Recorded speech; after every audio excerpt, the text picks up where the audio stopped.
Hello दोस्तों, नमस्कार। मेरा नाम अनूप मिश्रा है। आप सभी का आपके अपने चैनल लर्न विद अलका में हार्दिक स्वागत है। आइए हम सभी बिहार से संबंधित समाचार जो शिक्षक जगत से है उस पर चलते हैं और उसको एक एक एक करके क्रमशः सारी चीजों को देखते हैं कि आज की क्या मुख्य समाचार है। लगभग मेरे 65% सब्सक्राइबर ऐसे हैं जिन्होंने चैनल को सब्सक्राइब नहीं किया है और वो कंटेंट देखते हैं, तो कृपया उन लोगों से गुजारिश है, प्रोत्साहन के रूप में आप लोग इस चैनल को सब्सक्राइब करें। ये आप ही का परिवार है, आगे चलकर आप ही लोगों की आवाज बनेगा दोस्तों। और इसीलिए आप लोगों से निवेदन है कि कृपया चैनल को ज्यादा से ज्यादा सब्सक्राइब करें। 21 मार्च को मेरा बर्थडे है, उसके पहले आप लोग इसे 1 के सब्सक्राइबर पहुंचा दें। आइए समाचार की तरफ बढ़ते हैं।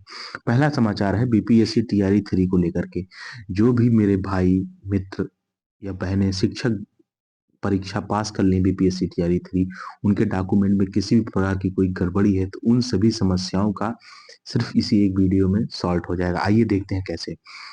जिन्हें भी डाउटफुल में किसी डॉक्यूमेंट के ब्लर होने या गलत डॉक्यूमेंट अपलोड होने या किसी मानवीय भूल के कारण रह गया है, वो निश्चिंत रहें, किसी के बहकावे में चिंतित ना हो। आपके प्रथम चरण की डीबी 5/2/2025 को संपन्न हो जाएगी, यानी 5 फरवरी को प्रथम चरण की डीबी संपन्न हो जाएगी। उसके उपरांत बीपीएससी पोर्टल दोबारा खुलेगा। आप लोगों के जो भी डॉक्यूमेंट में दिक्कत है उसे आप लोग दोबारा से उसको अपलोड करें। उचित डॉक्यूमेंट अपलोड करने के पश्चात आपको पुनः डीबी के लिए बुलाया जाएगा। आप उस डीबी में सफल होइए। अगर फिर भी दूसरी डीबी में आपको बुलाया गया 5 फरवरी के बाद, आप उसमें जाते हैं, असफल हो जाते हैं, उसके बाद अलग से तीसरी डीबी रखी जाएगी डॉक्यूमेंट वेरिफिकेशन, उसमें आपको तिबारा बुलाया जाएगा। वो भी जिस जिले में आपको काउंसिलिंग करानी है उस जिले में जिला शिक्षा पदाधिकारी, यहाँ पे उसको डीईओ बोलते हैं, मतलब डीईओ, डिस्ट्रिक्ट एजुकेशन ऑफिसर। आप वहां जाइए, फिजिकली प्रेजेंट होकर उनके सामने अपना डॉक्यूमेंट वेरिफिकेशन कराइए। आपको घबराने की जरूरत नहीं है। अतः जो भी उपयुक्त अभ्यर्थी हैं वो चिंता मुक्त रहें, उनकी नौकरी सुरक्षित है, उन्हें किसी प्रकार की कोई दिक्कत नहीं होगी। आइए दोस्तों आज के अगले समाचार की तरफ बढ़ते हैं। पहला समाचार है नियोजित से विशिष्ट बने शिक्षकों का मूल वेतन कितना होगा। तो जो शिक्षक 2025 में विशिष्ट शिक्षक बने हैं बनेंगे उनका क्या है। तो 2003 से 5 के बीच में ज्वाइन किए हुए जो नियोजित शिक्षक हैं, अगर वो 2025 में विशिष्ट शिक्षक बनते हैं तो उन्हें 31,660 रुपए विशिष्ट शिक्षक के रूप में मिलेगा, जबकि वो जिस पद पर थे उसी पद पर बने रहते थे। 31,340 उनका मूल वेतन था बनता, तो उससे इसमें ज्यादा ही बन रहा है। 2006 में जो भी व्यक्ति ज्वाइन किए होंगे तो उनका जनवरी का 30,420 रुपए मूल वेतन बनता नियोजित में, लेकिन विशिष्ट बनने पर 30,750 रुपए बनेगा।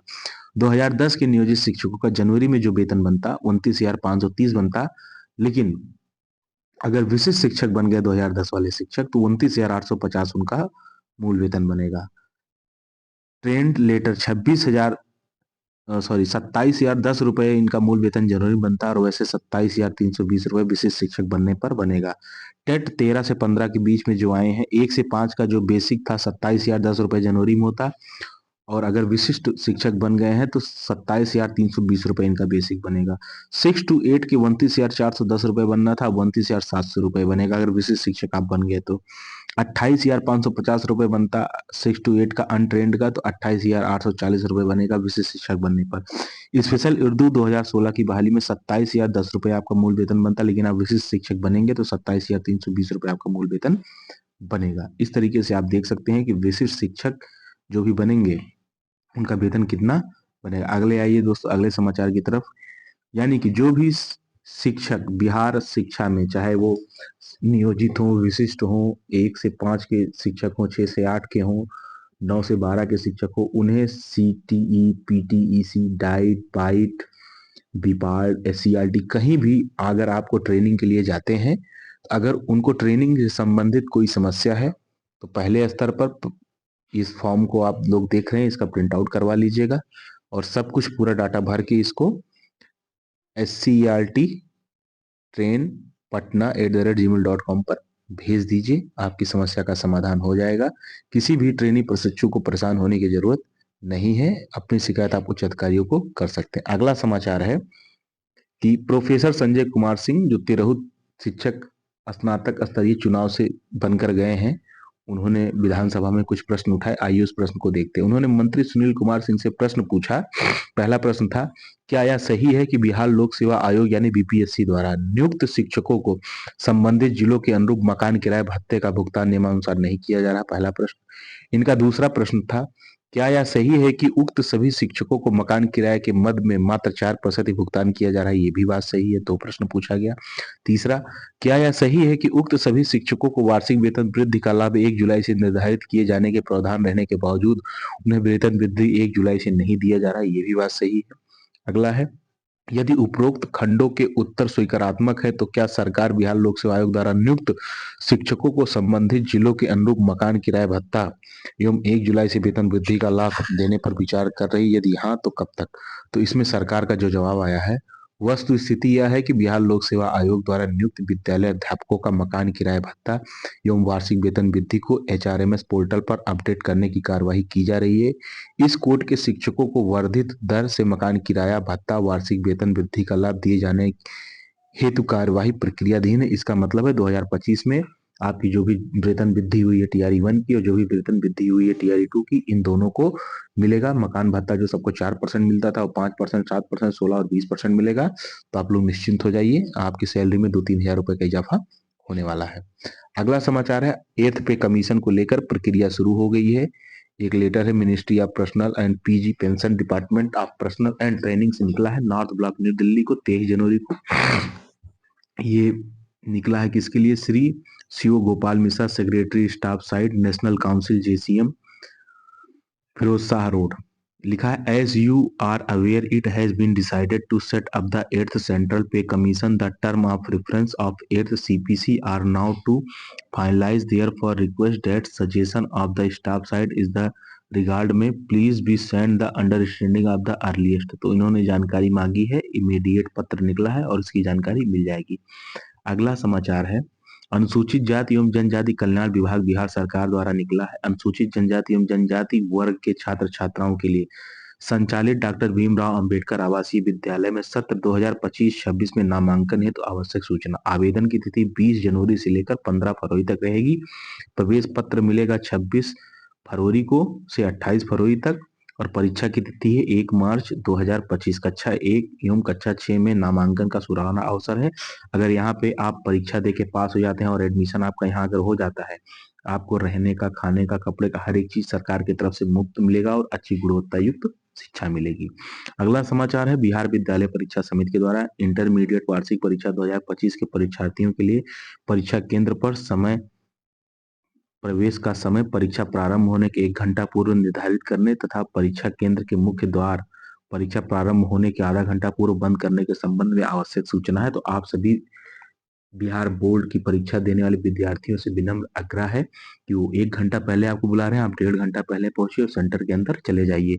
देरी की वजह से या जाम में फंसने की वजह जैसी कोई समस्या ना हो, आप अपने परीक्षा को दीजिए क्योंकि आपने इसके लिए बहुत ही कठिन मेहनत किया है। ठीक है दोस्तों, आप सभी के उज्जवल भविष्य की ढेर सारी शुभकामनाएं। अगला समाचार वही है जल्दी से पहुंचने के लिए। अगला है, 1 फरवरी से राज्यकर्मी बनाएंगे आधार आधारित हाजिरी, यानी कि जो भी राज्यकर्मी बनेंगे वो आधार आधारित हाजिरी बनाएंगे। लिखा है, प्रारंभिक चरण में आधार बेस्ड सॉफ्टवेयर अपडेट करने की जिम्मेदारी 3 कंपनियों को दिया गया है। इस आधार आधारित हाजिरी व्यवस्था लागू होने पर कर्मियों की रिपोर्टिंग और निगरानी व्यवस्था सुदृढ़ होगी। इसके तहत बिहार बायोमेट्रिक अटेंडेंस सिस्टम के माध्यम से नोडल विभाग, प्रशासनिक विभाग, डीएम एवं जिला एवं क्षेत्रीय कार्यालय के प्रधान अपने अधीनस्थ कार्यालय का सरकारी पदाधिकारी कर्मियों और उपस्थिति एवं सुपरविजन व मॉनिटरिंग कर सकेंगे। इसके माध्यम से क्रॉस चेक रिपोर्ट भी मिलेगी। कोई कर्मी अपने रजिस्टर कार्यालय के अलावा किसी अन्य कार्यालय में हाजिरी दर्ज करते हैं तो उनकी मंथली रिपोर्ट भी विभाग और कार्यालय को मिलेगी। भविष्य में सभी कर्मचारियों के डेटा को एक जगह इकट्ठा करने के लिए इस व्यवस्था को एपीआई के माध्यम से जोड़ा जाएगा। इससे राज्य सरकार के तमाम कर्मियों की हाजिरी व्यवस्था को केंद्रीकृत रूप से मॉनिटरिंग की जा सकेगी। पटना, वैशाली, औरंगाबाद में शुरू हो गया ट्रायल, बाद में सभी जिलों में लागू किया जाएगा। अगला समाचार है बीपीएससी 17वीं आयोग ने किया रिजल्ट का विश्लेषण, कहा 2.3 लाख अभ्यर्थी फेल, इन्हें न्यूनतम से भी कम अंक मिले हैं। 1.70 लाख अभ्यर्थियों को 30% से भी कम अंक मिले हैं। इसकी मुख्य परीक्षा अप्रैल में होगी। कोर्ट गए 3 अभ्यर्थी सफल, परीक्षा की अफवाह फैलाने, गलत पोस्ट करने सहित अन्य मामलों में 13 अभ्यर्थियों को ब्लैक लिस्टेड किया गया है। बाबू परीक्षा में 60 से 65 अभ्यर्थियों की जांच की जा रही है। इसमें अधिकांश अभ्यर्थियों के नंबर 20 से 35 हैं। कुछ प्रश्न है उसके सवाल गलत दिए हैं। कुछ इस तरीके का विवाद जो चल रहा है, अभी देखिए ये विवाद किस किस तरह का मोड़ लेता है। अगला समाचार है परीक्षा में फोन पकड़ा गया तो 2 साल का प्रतिबंध, परीक्षा से संबंधित गलत अफवाह फैलाने पर की जाएगी कड़ी कार्रवाई। बोर्ड ने परीक्षा को लेकर कई जरूरी निर्देश जारी किए। दूसरे की जगह परीक्षा देते पकड़े जाने पर 3 साल की लगेगी रोक। ये लेकर जा सकते केंद्र। प्रवेश पत्र और स्कूल पहचान पत्र नियमित छात्रों के लिए है। प्रवेश पत्र और कोई भी सरकारी जारी फोटो पहचान पत्र प्राइवेट छात्रों के लिए है। स्टेशनरी आइटम यानी पारदर्शिता पाउच, ज्योमेट्री पेंसिल बॉक्स, नीला रॉयल नीला स्याही, ball point, gel pen, scale, लेखन पैड और इरेजर ले जा सकते हैं। एनालॉग घड़ी, पारदर्शी पानी की बोतल, बस पास और पैसा आप लेके जा सकते हैं। ये सामग्री प्रतिबंधित है।